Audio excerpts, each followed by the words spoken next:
Hello and welcome to Mr. Steve Cuss from AFC Bournemouth Community Sports Trust.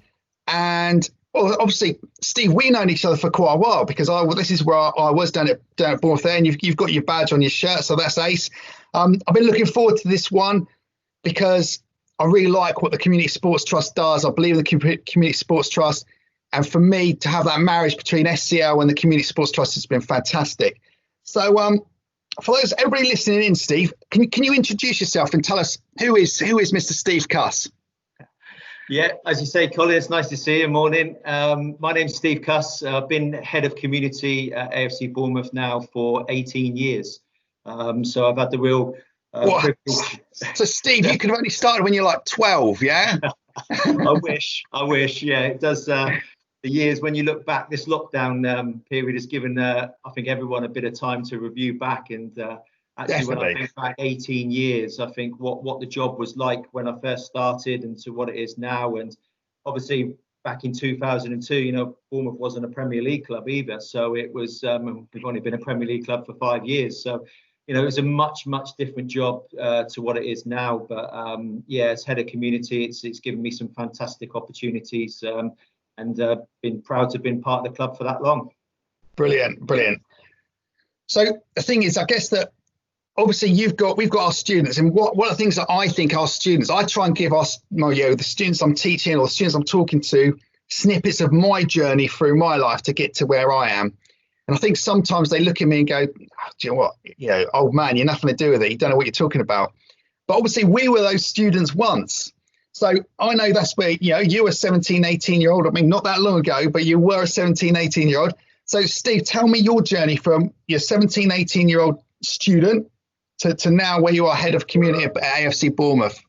Yeah, as you say, I love our partnership with SCL, and I look at the players, and I call them players because of the football side of it, and obviously as students on the programme, both male and female. And I say that's me back then in the day. When I was 12, 13, 14, it was, I'm going to be a professional football player. And then you get to that little bit older, you get to 16. I was in my hometown club at Torquay, and I like to think I wasn't a bad player, but I wasn't good enough to play professional football. So, it was for me what I was going to do next. And football and passion, that passion for football is what I love. And I was fortunate at the time. There was a few college programs, not as many as they are now, and not as advanced as they are now. But I went to South Devon Technical College and did a sports course for a year. But the football and community just started. So the football and community was a new project where they would put an ex-player in at every football club, and they would develop community programs. So there was a guy that was put there who ended up being a really good mentor for me and a real good friend in Frank Prince. And the first soccer school that come along, he asked me to coach on it. So I always remember back that when I was 14, I went on a Bobby Charlton. I won a prize to go on a Bobby Charlton soccer school, and I finished it and I loved it. But it was the first time I come away and thought that anybody had ever taught me football, anybody had ever coached me. I've been playing since I was 10 and 11, like a lot of youngsters do. But I did that course and I thought, that's the first time that someone's ever coached and actually tried to make me a better player. And that kind of like stuck with me all the way through. I got into coaching from that point. I was there as a 14-year-old player. So that was kind of like when I got to 16 and realised that, I wasn't going to be a professional football player. It was like, what was I going to do next? And you need a little bit of luck. The coaching, the football in the community was started. I got asked to go along to the first soccer school. And there was 100 kids there. I got my 20 kids that I had to look after for the day, and probably what I delivered wasn't very good. But you sure it's brilliant. You learn on the job. But I was fascinated by coaching and trying to make players better. So that's the route that I went into, and gradually, again, the honour of working at my hometown club at Torquay. A supporter. My dad took me there, and I watched all the. I was growing up as a Torquay fan, and then suddenly to be working within the community department of the club was a big honour. And I know my mum and dad and my family were very pleased when I got that job, and it was great to be part of that club. But we developed a load of community projects there at a very much participation level, and I loved every minute of it. And I mentioned Frank Prince, who was, like I say, was a great mentor for me, and I learned so much off of him. But he was fantastic at the job, and an opportunity for me to run my own program came up in 2002. There was very little community work going on at Bournemouth, so I came up for an interview. As I was driving back to Torquay, they phoned me up and offered me the job. So I had young children at the time, married with my wife, and it was a big decision to move away. For all my family were in Torquay, but my wife supported me in that. What was a brave decision back then. We decided to move, so I moved up to Bournemouth and took on the job. Lived in Bournemouth on my own for 3 months until we found a house, and then the family joined me. And in truth, we thought it'd probably be for a few years, and we'll return back to Torquay because all our family are down there. It's where we grew up. But 18 years later, I'm still here. We are. And this very much feels like home. So we hopefully it'll be a few more years as well. Brilliant. I think that's what for me, you are like one of the faces of Bournemouth. Do you know what I mean? Because you are. I know you've been here for so long, and you're such a part of it. You are one of the faces of Bournemouth. One of the things I'm thinking as you're talking there is that, and all the other people I've talked to, there's that realization phase at 16, 17, where you go, do you know what? This is where I'm going to be as a footballer. I'm not going to go play for Arsenal or whatever it is. And the people that seem to really make the best career pathways are those ones that go, right, I'm not going to make it, and I'm not going to dwell on that fact. I'm going to turn it around and go, where am I going to go with this, and make something positive out of it. And there's a bit of luck involved, I think, sometimes, to fall in with the right people, but that's definitely what you need and where you go, isn't it? I mean, I know when I was 16, 17, I still wanted to be a cowboy, and that's I'm still trying to get that opportunity to come away. But nobody said it yet. Everybody comes on and says, I just want to be a footballer. But anyway, so next thing, you've talked about Frank Prince, one of your mentors. So obviously he's somebody you really looked up to as a hero, I guess. Is there any other heroes you've had in football, really, other than Frank? And how did Frank sort of mentor you and help you take on this pathway?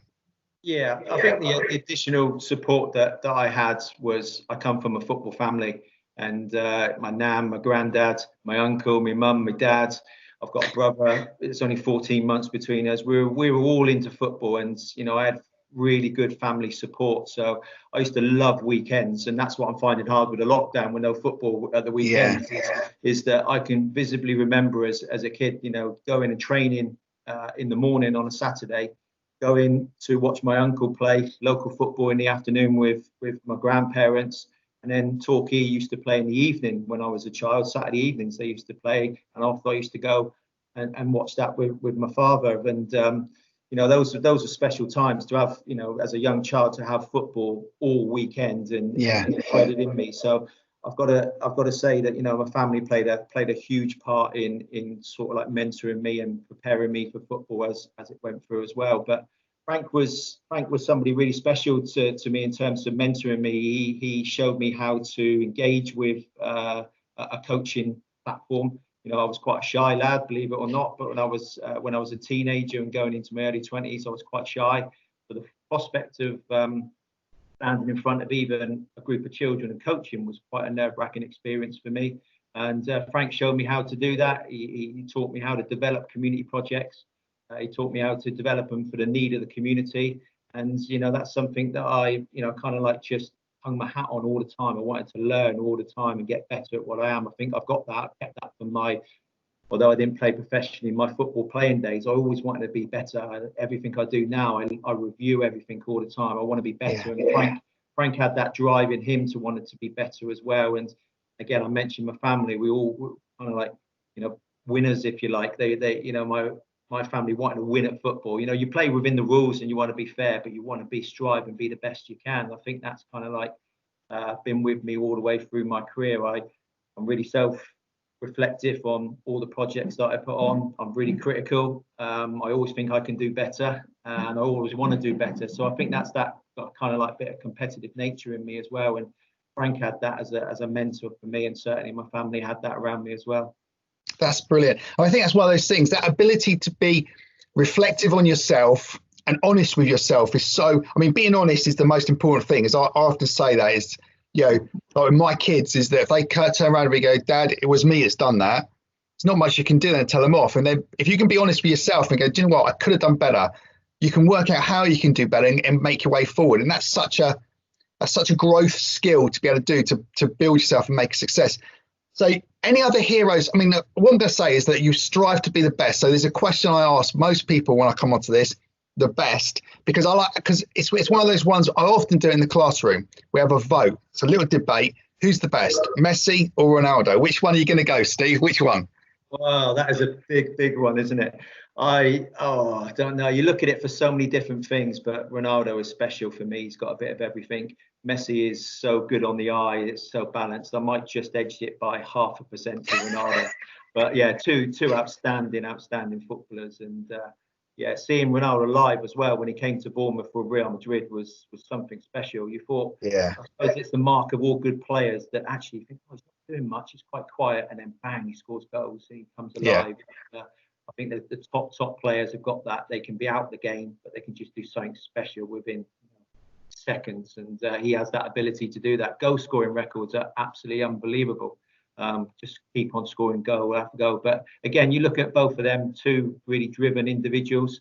I watched the Ronaldo documentary over lockdown period as well, and you can see I think when we talked about being the best, you've got to have a realization to that as well. You know, I want to be the best, but I couldn't be a professional football player. You know, and I went for it back in the days. It was trials. You know, I went to the trial at Torquay, and I got a letter through the post. Those are things of letters. Yeah, a letter in the post. I still got that letter. I still got that letter today to say that they weren't taking me on at 16. That's just not because it's any resentment. They were absolutely right. I wasn't good enough to be a professional football player. I thought I could play at a certain level, and I knew I continued. But I used that as a motivation to do something else. And it's like I say, that spark from that Bobby Charlton soccer school, the rejection of the trial, putting it all together, I was just got to find a way to stay in football. Luckily, you know, I've had a career in football, and one that I've really enjoyed. That's outstanding. So I know obviously Bournemouth from the football education program. I used to teach on it, and now I kind of go in and help out with obviously Hannah. Actually, a shout out to Hannah Marsh. There she is. So with Hannah. But I know that the football education program is like a small percentage of what AFC Bournemouth Community Sports Trust is. So can you tell us what is the Community Sports Trust, and what are the sort of things you get into and up to? Because I know there's a lot. I've seen you're doing. Is it the mini kickers, the videos you're putting up on your social? I've seen them. I've been practicing my skills myself, obviously. And if I had a bit more room, I'd show them off, but I can't today. So tell us about some of the stuff you're doing with Community Sports Trust. Yeah, it's really interesting. It's probably, you know, a story that I'm really proud of. You know, you walk in here at 2002 into the football club, and I had a young coach as a helper, but basically it was myself. So, you know, we went out, and I joke a little bit that there's a bag of footballs, and that's me going around from school to school. And then, you know, over the course of time, 18 years later, we're a department of the football club that's got 36 full-time staff. So, you know, 35 other people within my department that I have to manage. They are all fantastic. I'm really proud of the staff, particularly over this lockdown period and some of the work that we've been able to do. But on a normal basis, they're out delivering in their own set areas of work. So we have our college program.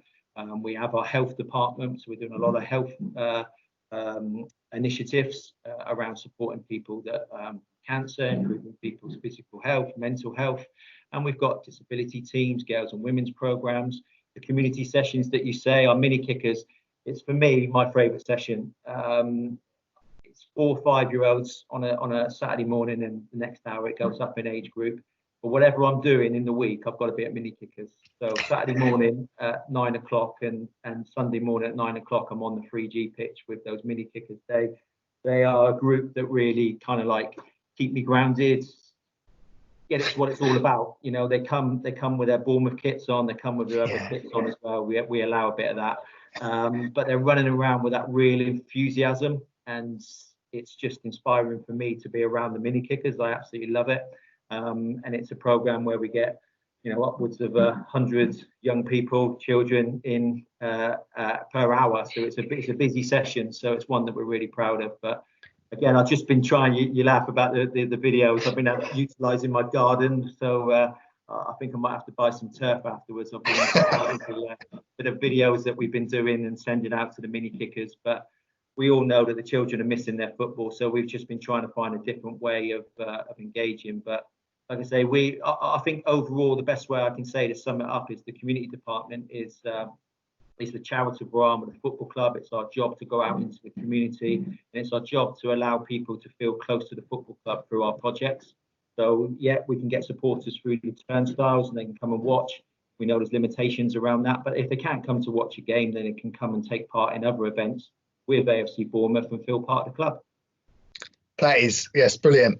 That's brilliant. And for me, working within the education program was great because it had that link to the club, and the boys loved it and the girls loved it, and it was just great. And it's still great, and obviously it's growing and growing and growing and growing.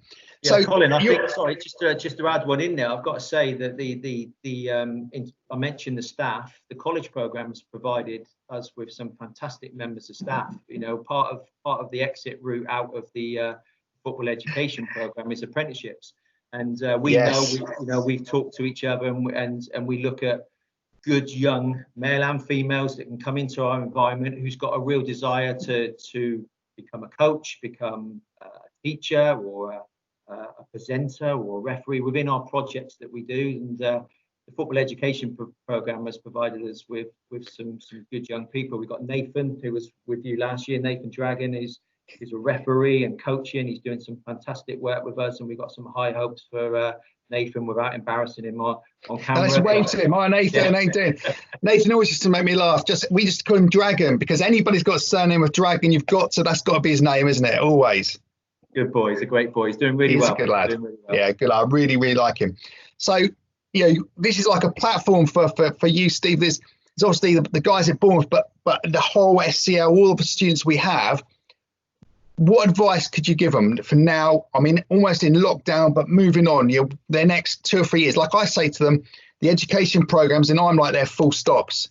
And once you get a full stop, then that's it. You're into the big wide world, and we both know what that's like. But what advice could you give them? Like a little snippet of Steve Cuss's wisdom.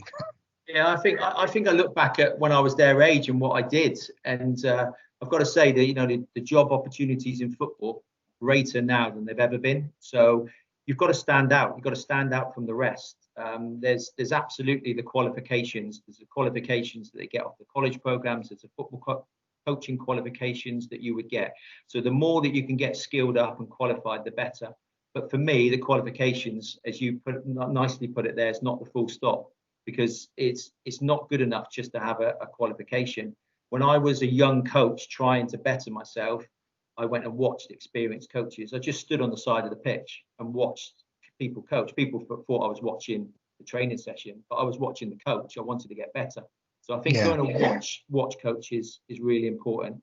I think getting yourself a mentor is really important as well. Someone that you can ask questions to. So why did you do that session? What could you do there? How could I progress it?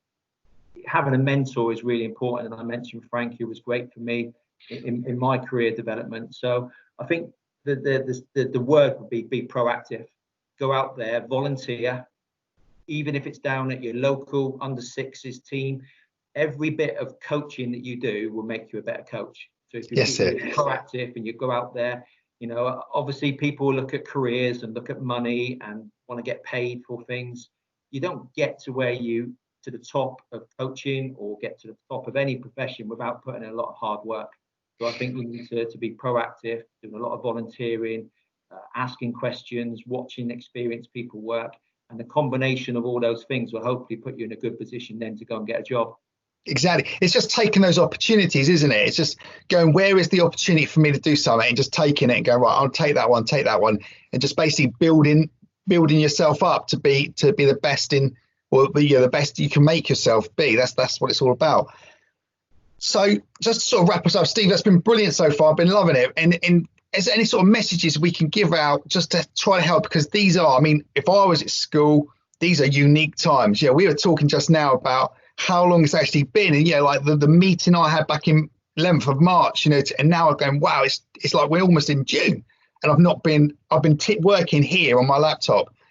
So any messages to help people and our students to stay focused over the course of the summer and just move forward? Is any message being thrown out to them? Yeah, I think there's probably two for me. One is, and this is probably a bit more personal, this one, because this might not be for everyone, but I've tried to keep a bit of structure. I've got my Bournemouth kit on now. I tend to put it on every day because I feel like I'm going to do my job, although it's in, as you say, in many different ways than what we're used to. But the structure is important, particularly for me, and it might be for a lot of people, in terms of, I'm going to try and do this today. I'm going to have this. I've got that meeting. I'm going to be speaking to this person today.